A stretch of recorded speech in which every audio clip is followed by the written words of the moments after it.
Oh, sorry. I left your luxury car with the keys inside. Now it's gone, my sister said after I refused to pay for an $18,000 wedding ceremony. My mother added, "You're not poor. You can buy a new one." I wasn't nervous. That night, I updated the access to the family accounts and restricted her access to shared cards. But at 7:59 a.m., she received an unexpected message. "My name is Catherine. I'm 30, the older sister, the family problem solver who knows where the spare keys are and which bill is due on the 15th versus the 28th. I work in operations at a mid-sized logistics company. And on the side, I keep the books from my parents' small supply shop because you're good with numbers, daughter. I live in a one-bedroom apartment with a second-hand couch, a rice cooker that never quits, and a whiteboard on the fridge where I write down what I owe, what I'm owed, and what I'm done doing for free. In my family, roles were assigned early. My sister Nora is the sensitive one, the golden one, the one whose feelings are considered a high-risk asset that must be protected at any cost. My mother Lena says it like a diagnosis. Nora feels too much. My father Stuart says it with a sigh. Your sister can't handle stress. And me? Catherine's independent.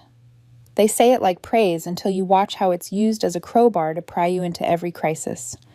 We grew up above the shop, ink and cardboard in the air, a bell that dinged every time someone pushed the door. I learned early that inventory doesn't lie. You either have 15 boxes of gloves or you don't. Numbers keep you honest. Feelings in my house? Feelings decide who eats the last slice of cake and who pays for it. On Thursday, everything shifted. I got a text from Nora. "Can you come by? Mom wants to talk wedding budgets." I had just worked a 10-hour shift. I still went. Habit. At the table, there was chamomile tea for Nora, black coffee for my mother, a legal pad in front of me. My father hovered but didn't sit. Nora showed me a vendor folder.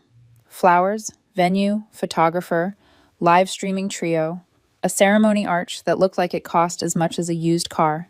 My job apparently was to smile and say, "Sure, I'll cover it," the way I have with too many temporary expenses. Nora cleared her throat. "It's not the whole wedding, just the ceremony package. 18,000. The reception we've got covered." 18,000, I repeated. I wrote the number on my pad even though I didn't need to. "Why me?" "Because you're doing well," Mom said. "You have savings, and your sister has had a hard year. We want it to be special." "I'll give you a gift," I said. "I'm not paying the package." Nora blinked fast, then slower. She looked at Mom. Mom looked at Dad. Dad looked at the floor. "So you're saying no?" "I'm saying no." She smiled like it hurt. "Okay." We ate in a silence that didn't crack. I took my plate to the sink. I told them I had to get up early. Down on the street, I reached my car, my one expensive thing. A 6-year-old luxury sedan I bought, used after 5 years of saving and 3 years of walking. The back left tire had a smear of mud that wasn't there that morning. My door handle was sticky with something sweet. I wiped it off with a napkin from the glove box and thought nothing of it. The next night after work, I was back at the shop to drop off a box of toner. Nora was there, leaning on the counter like a cat in a warm window. She lifted her phone, took a photo of me, laughed at something on the screen. "Hey," I said. "Hey," she echoed. She twirled Dad's key ring around her finger. "Oh, speaking of keys, funny story." "What story?" "I took your car at lunch. I needed to pick up favors at the mall, and the van smelled like bleach. Your car smells like cedar. Anyway, I left the keys inside, walked away for 2 minutes. She shrugged. Now it's gone. For a full second, the room sounded like the inside of a seashell. I heard the hum of the fridge, a siren blocks away, my heartbeat in my ears. You took my car, I said, to make sure the words were real. Nora tilted her head. You weren't using it. Mom appeared in the doorway, wine glass in hand. Catherine, don't be dramatic. You're not poor. You can buy another. I looked at my sister. I looked at my mother. I looked at the bell on the shop door and thought about how it rang every time someone walked away with something they paid for. Okay, I said. The word felt like a coin. I put it down. Noted. I didn't raise my voice.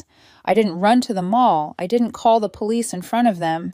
I stood there, nodded, and stacked a fresh ream of paper on the counter. The trigger had been pulled. I just didn't react the way they expected. This didn't start with the car. It started when we were 6 and 8. If Nora got a B+, we went for ice cream. If I got an A, Dad asked, couldn't it be A+? If Nora forgot her lunch, the whole shop shut down so Mom could drive it to school. If I forgot mine, Mom said, use your brain. Borrow $1 from the office jar. Rolls. They sink into you like ink. At 13, I got my first job sweeping the shop floor for $5 an hour. At 14, I learned to reconcile the till because you're good with numbers, daughter. At 15, I learned that good with numbers meant, please donate your time. I adjusted inventory, stayed late, helped Dad write polite emails to suppliers he owed, made lists, made budgets, made magic out of thin margins. When Nora turned 16, she got a used convertible for confidence. The plate frame said, Princess. I got a congratulations, you're legal to work nights now speech. When she dented the car backing into a sign, Mom cried and said, this is why she's so sensitive. The world is hard on her. When I cracked a phone screen, Mom said, you'll replace it with your own money. I did. College was the same script with bigger numbers. I worked in the campus mailroom, then at a copy center, then as a night dispatcher. I kept the shop's books remotely for Dad, setting up a cloud account he called witchcraft. Meanwhile, Nora changed majors 3 times. Each change came with fees. Mom called them investments in your sister's happiness. I loaned money once, then twice. Then what I loaned became gifts, because in our house, the sensitive one doesn't owe. She deserves. After graduation, I moved back to the city and took the operations job. 46 hours a week on paper, 60 in practice. It paid well enough to rent a decent place and save. The shop kept struggling. Margins were thin. Dad refused to modernize. He still wrote checks by hand. Mom still negotiated by touching your arm and saying, you know, we've been loyal for years. Suppliers finally stopped taking touch as currency. Help your father, Mom would say, and I did. I migrated them to accounting software. I set up automatic backups. I made a simple dashboard. Payables, receivables, taxes due. The numbers did not care that we were family. The numbers said, pay or pay penalties. I can mark out my 20s in bills and birthdays. I paid the shop's late fee on a sales tax return once, $312. I paid for a pallet of nitrile gloves when Dad's card declined, $1,180. I paid Nora's last-minute rent just for this month, $950. You're the only person I can trust. I never saw the $950 again. I did see her Instagram post from a rooftop the next week. Manifesting abundance. When Nora met Zach, a bartender with a good jawline and a flexible relationship with employment, she told me first, he understands me. She said, he says I deserve a soft life. I nodded. Everyone deserves a soft life. Someone just has to do the hard math to make it possible. The wedding planning started casual, a Pinterest board as someday. Then my parents took it as a cure for everything. This will give Nora a focus, Mom said. This will show her that things can go right. The budget part landed on me. Of course it did. At the first planning dinner, I tried to be neutral. I said, what can you afford without help? Nora looked at Zach. He looked at his glass. Mom said, don't be so corporate. This is about love. Dad said, what's the harm in a little help from family? I said, the harm is you'll make a promise I'll be asked to keep. Everyone laughed. It wasn't a joke. I set a boundary. I'll give a gift. I said, a generous one for my income. I'm not covering line items. Line items. Mom said it like I'd used a slur. Flowers, arch, quartet, whatever. I said, pick what matters and what you can pay for. I'm not underwriting a theme, nor a pout. It's one day with invoices. She texted me later that week, a link to a ceremony package that costs $18,000. This one is perfect, she wrote. It includes a live trio and a coordinator so I don't spiral. The marketing copy said, effortless elegance. The term said, non-refundable deposit. I spent an hour staring at my budget spreadsheet, at my emergency fund, at the little green line that meant I could breathe if my transmission died. Then I wrote back, no, I'm not paying this. She didn't respond for a day. When she did, it was short. I'm disappointed in you. Mom followed with a call. Your sister is crushed. You could finally do something big for her. I've already done a lot of big somethings. You're independent, she said, like it was a free pass she could hand out. You'll bounce back. I'm independent, I said slowly, which is why I choose what I do with my money. She went quiet. Then she said, we'll talk at dinner. We talked. I said no. They stared at me like I'd broken a vase. The next day, Nora borrowed my car and then told me it was gone because she left the keys inside for 2 minutes. It was a violation. Sure, it was also a message. If you won't give when we ask, we'll take and then call it an accident. I drove the shop's van home that night. It smelled like bleach and cardboard. On my passenger seat, I put a yellow legal pad and wrote 4 lines. I'm not a lender of last resort. I'm not your guarantor. I'm not your punching bag when life is hard. I'm your sister, not your bank. I stared at those lines like they were a lock. I realized I'd been turning that key for years and never closing the door. The big scene wasn't a movie. It was a Saturday dinner that started like every other. Mom's roast chicken, Dad's stories about the old days, Nora's fragile smile, Zach tapping his phone under the table. I brought a salad and a folder. I didn't put the folder on the table right away. I waited. First trigger, Dad said, "Any word on the car, daughter?" He said it like the weather. "Insurance is processing," I said. It was true. I had filed the report. I had the tracker service ping a last known location.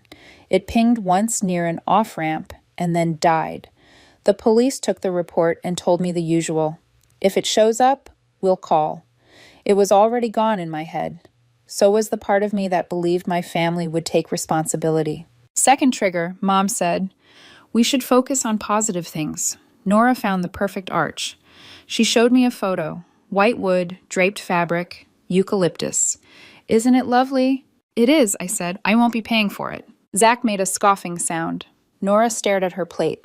I opened the folder and slid a 1-page document onto the table. It was titled in plain font, "Catherine's Boundaries." Mom laughed. "Are we in therapy now?" "I am," I said. "It's helping." "You're serious?" Dad said. I read, "Not for drama, but because I know how my family hears things. They hear what they can fight if they think it's a feeling. They hesitate if it's a list." Number 1, I said, I will not pay Nora's wedding ceremony package. I will give a gift within my means. That decision is final. "Catherine," Mom started. I held up a hand. Number 2, I will not loan money to cover late fees, impulse buys, or emergencies caused by ignoring budgets. I will help plan. I will not subsidize planning. Your voice is small. This is humiliating. It's clarifying, I said. Number 3, I will not allow my property to be used without permission. That includes my car. If you take it again, I call the police from the table we're sitting at. "Threats," Dad muttered. "Boundaries," I said. Number 4, if I continue to do the shop's books, we formalize it. A contract paying not. We'll make it up to you, not your independent. A rate. Mom's face went tight. "Family doesn't charge family. Family doesn't steal cars." I said, my voice not rising. Number 5, when I say no, I mean no. Not convince me. Not call me names until I cave. No.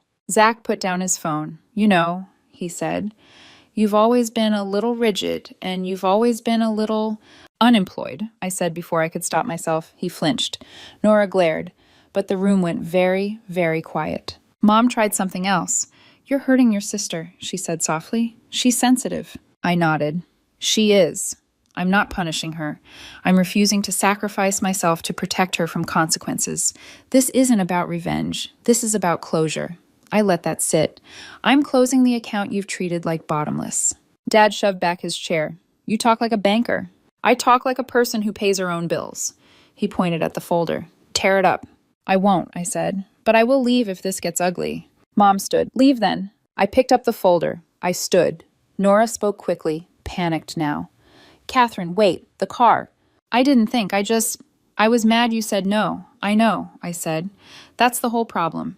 You assume my no is a challenge, not a boundary. Can't you just help this once?" Mom said, "For the ceremony, after everything. After everything." I said, "I'm finally helping myself." I walked to the door. Dad called after me. "Where are you going?" "Home," I said, "to sleep." Mom's parting shot came fast and familiar. "You don't walk out on family." I turned the knob. I'm not walking out. I'm walking away from being used. I left. I didn't slam the door. I didn't drive because the van was blocked in.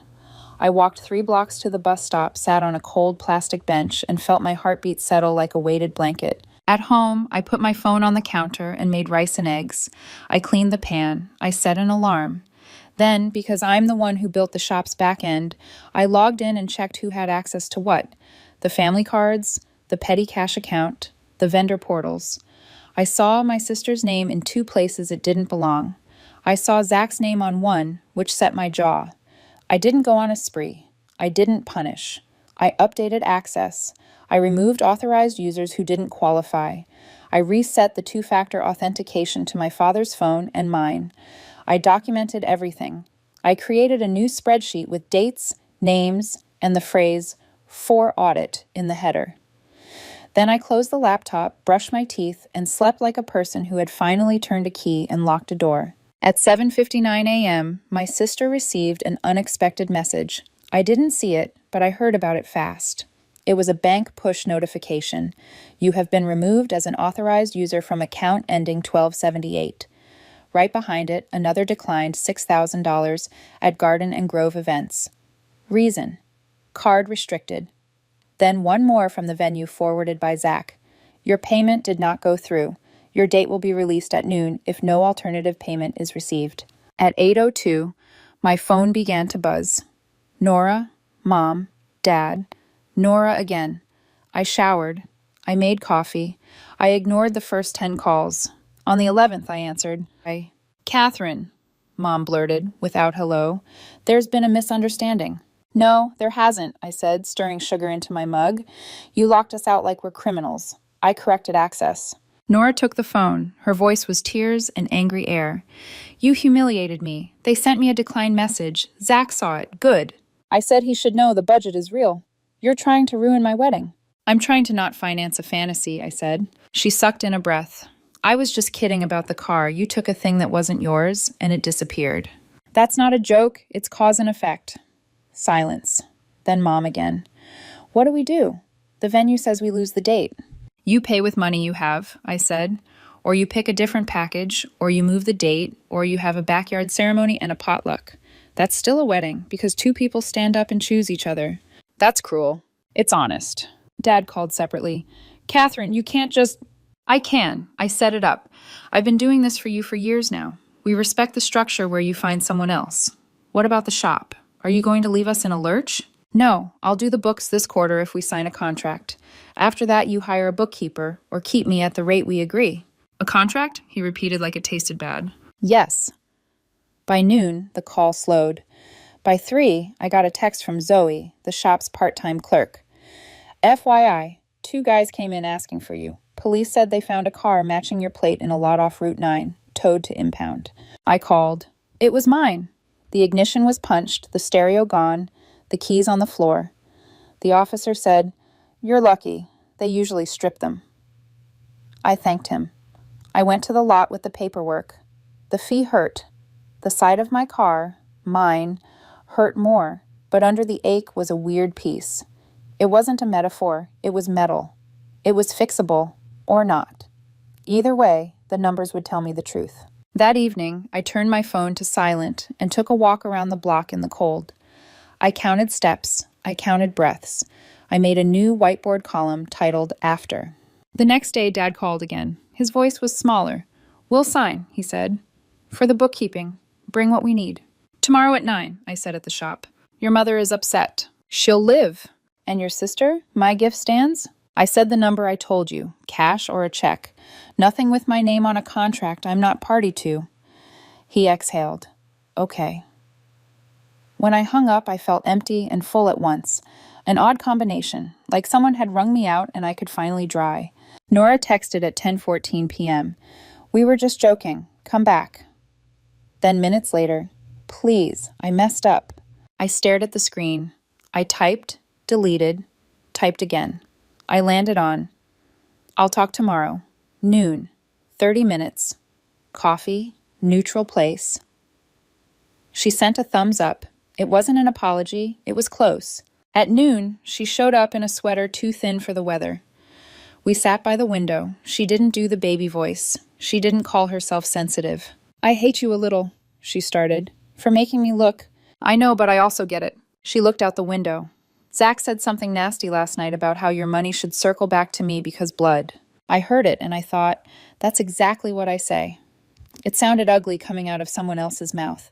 I let the silence do its job. I can't afford the $18,000, she said. I told Mom it was non-negotiable because she always makes non-negotiable come true.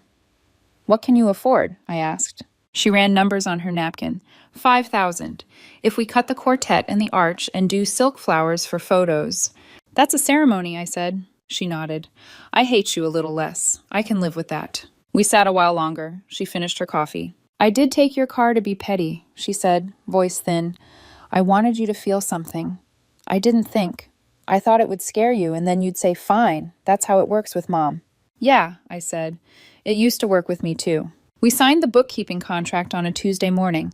10 lines. Scope, rate, due dates, who does what when. Dad's hand shook. Mom hovered and said, This is silly. Twice. I printed a copy for them and one for me. I didn't feel triumphant. I felt clean. The wedding changed shape. No string trio, no arch, a small backyard ceremony, an Aunt May's yard under a maple tree with solar lights, silk flowers that look fine in photos, a Bluetooth speaker, and a playlist. Zach tried to make a speech about how family shows up, and Mom shot him a look that shut him down. That was new. My gift was an envelope with a note for chairs and appetizers. No IUS. Nora hugged me once, quick. She didn't cry. She also knew.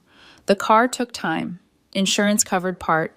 I paid the rest. I fixed what I could, accepted what I couldn't. Somewhere in there, I stopped seeing it as what Nora did and started seeing it as what I allowed when I didn't have a line. The difference matters. It keeps the venom out of your mouth. At Sunday dinner a month later, Mom put a slice of cake in front of me, with my name on it, drawn in shaky chocolate. She cleared her throat. I used to say Nora is sensitive as an excuse, she said. I'm trying to stop saying it that way. Okay, I said. I didn't clap. I didn't make a speech about growth. I ate my cake. It tasted like butter and sugar, not like apology. That's how it should taste. Dad pulled me aside after. You saved the shop, he said softly. You deserve to be paid whenever you touch the books, even if one day you decide not to. He paused. I also shouldn't have asked about the ceremony like it was normal. It was normal for us, I said. Now it isn't. Nora texts less now. When she does, it's, Can I ask you something? Not, I need you to fix. Sometimes I say yes. Sometimes I say no. Sometimes I send a link. Sometimes I realize I don't need to be in the conversation at all. I wrote a new list on my whiteboard. 6 lines. Big letters. I won't fund emergencies that were budgets in disguise. I won't be guilted into gifts. I won't participate in jokes where I'm the punchline in the wallet. I will charge for my work. I will say no and let it hang in the air. I will love you without doing your homework. It looks simple. It isn't. It's a daily choice. Some days the old script scratches at the door. I hear, She's sensitive. And my hand twitches toward my card. Then I look at the whiteboard. Then I breathe. If there's a moral, it's not fancy. It's not burned into wood or stitched on a pillow. It's this. Family is not a subscription. You auto-renew with your boundaries turned off. Family is a relationship where love has a spine. My no is not a weapon. It's a doorstop that keeps me from being pushed into rooms I didn't agree to enter. This wasn't revenge. It was closure. I closed access that never should have been open. I closed the loop where my independence meant I had to cover for choices I didn't make. I closed the book on a math that never balanced. My name is Catherine. I'm still the sister who knows where the spare keys are. I just keep my own set in my pocket now. I'm still good with numbers. I'm better with limits. And if you ever want to know whether a boundary is working, check the ledger you keep in your chest.